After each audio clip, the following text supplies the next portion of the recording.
you ever been obsessed with someone? And what did you learn about yourself through that process? I'll be honest.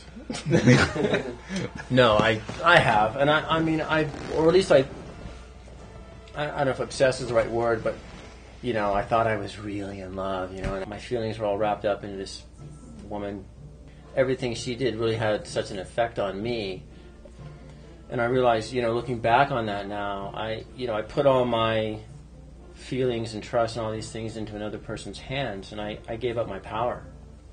And I can totally see why she didn't feel the same way. Like, this guy's like spineless, I'm like, from her point of view now, I'm looking like, God, I wouldn't have liked me either. I realize a lot of that pining, a lot of that chemistry and those things is really my own fantasy projected onto this person, and they may have nothing in common with my fantasy. They may be the polar opposite, but I don't know that. So I try to put myself back in that meditative space and go, okay, what am I really dealing with here? Yeah. And a lot of it is always my own feelings about how this person makes me feel. And sometimes it's like being in love with love, not really the person. It's what they make you feel. And so I tend to shy away from that because I tend to see that as something that's Maya, that's not really real.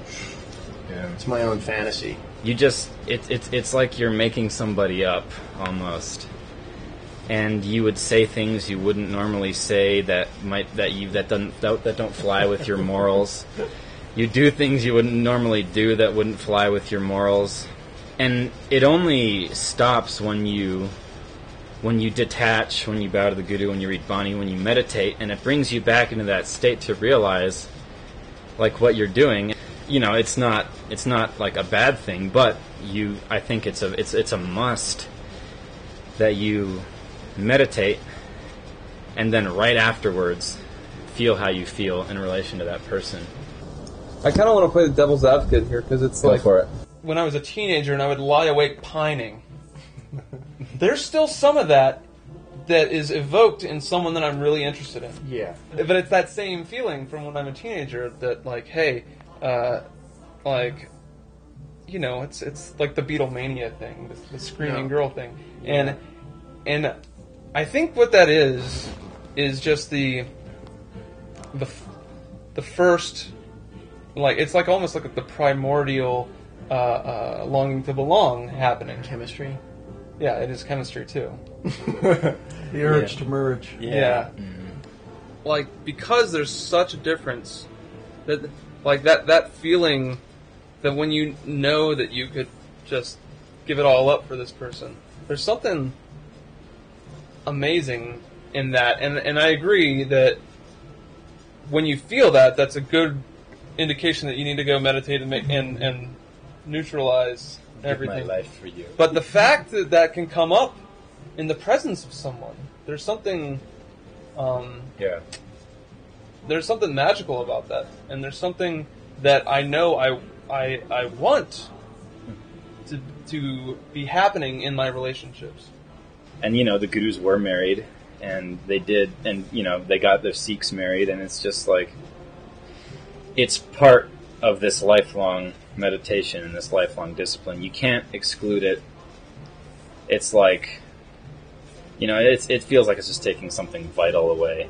So, you can't be like, oh, I'm a Sikh, I don't do romance. The Guru says, like, detach from that, If it was only that easy. I'm not Sikh. It's like, oh, I'm not into that. Like, you can't disregard something just because it feels, nice, but you have to look into it, but you have to look into it from that central point.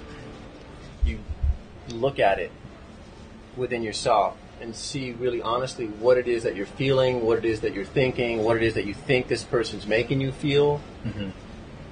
To just, I think, step into it blindly and not consciously is a really big potential pitfall. Yeah, I mean, I think you set yourself for a bit of a fall if you're not really honest with yourself.